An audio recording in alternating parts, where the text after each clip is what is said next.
Olá, eu tenho para mim que a escatologia deu-se início logo depois da queda do homem, quando Eva dá ouvidos à serpente.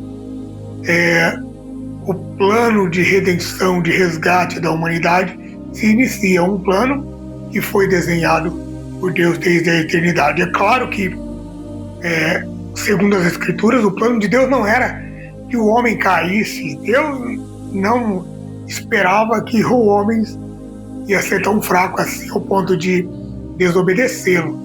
Deus tinha um plano traçado para a humanidade, que era viver a plenitude da vida, uma vida boa, uma vida feliz, cultivando a terra, crescendo, multiplicando, dominando sobre as aves do céu, sobre os peixes do mar, sobre os animais. Esse era o plano do Senhor. E a humanidade vivesse, fosse realmente, de fato, a joia da criação. Porém, o homem caiu, pecou, desobedeceu ao Senhor. E a partir do momento que Eva, então, dá ouvidos à serpente, acredita na voz da serpente, na voz de Satanás, então o homem ali perde o seu viver luminoso, porque Adão e Eva eram seres luminosos, eram seres de luz. Eles perdem aquela capacidade de conexão com Deus. Alguns livros dizem que Adão via os anjos no céu. Era possível ver os anjos louvando a Deus no céu. E ele perde toda essa glória que ele tinha como criação de Deus.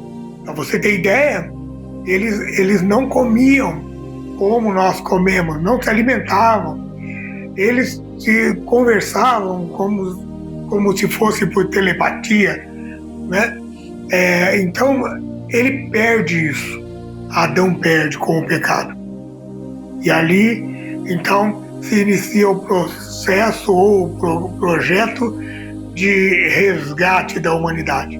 Um livro apócrifo chamado Primeiro Livro de Adão, que você pode encontrar aqui nessa coleção Apócrifos da Bíblia, aqui Deus, após Adão e Eva serem retirados, serem expulsos do jardim, continua-se um diálogo de Deus com Adão e com Eva. Eles se arrependem.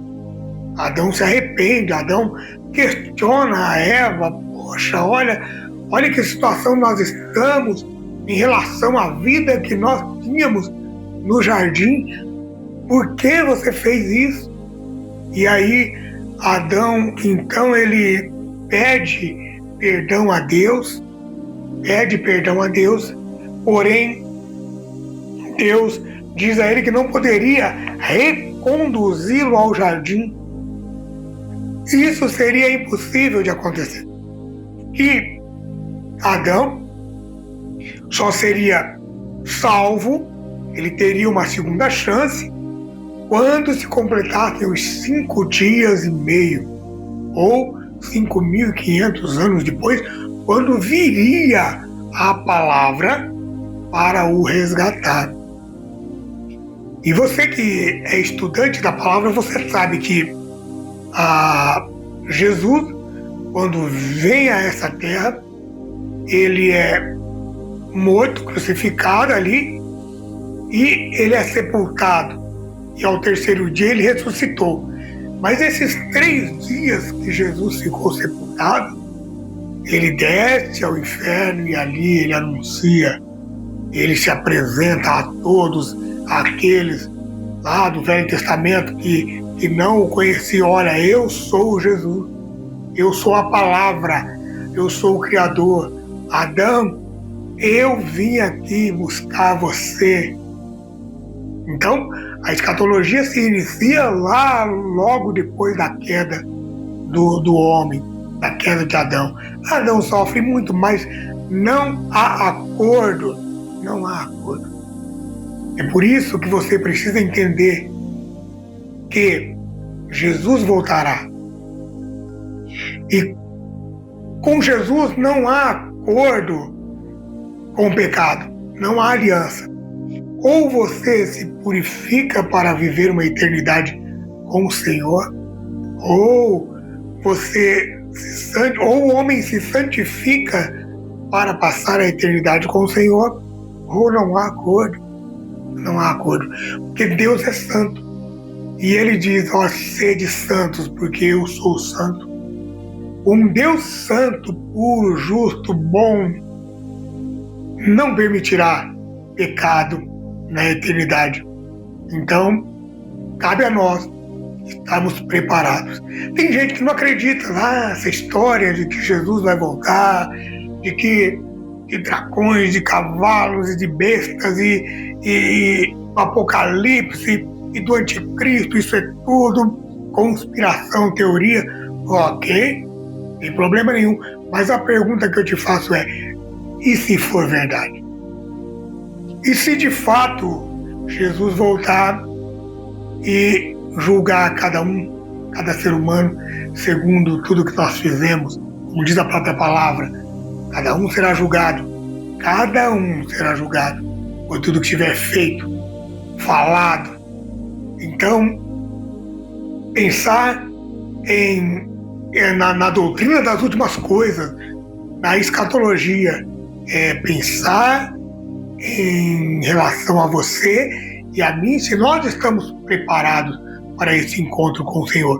Eu pergunto para você, você está preparado? Você acha que do modo que você tem vivido, do modo que você tem caminhado, mesmo sendo membro de igreja, mesmo cantando, orando, lendo a Bíblia, estudando, essa vida que você vive, que não é a vida de Cristo vivendo em você? Porque para aqueles que receberam o Senhor, que foram transformados pelo Senhor, o apóstolo Paulo diz, não vivo eu, mas Cristo vive em mim. Será que você que vive essa vidinha aí, onde Cristo sequer a palavra tem autoridade para mexer em você, será que você vivendo como você vive, você teria chances de passar a eternidade com o Senhor? É sobre isso que a escatologia trata. Não é para assustar as pessoas, bestas e chifres, nada disso. A escatologia, pensar na volta de Jesus, é pensar em você. Você está preparado para encontrar? Quando ele voltar, quando ele chegar como um ladrão de noite de surpresa, você estará preparado? Aguardando, você estará vigiando?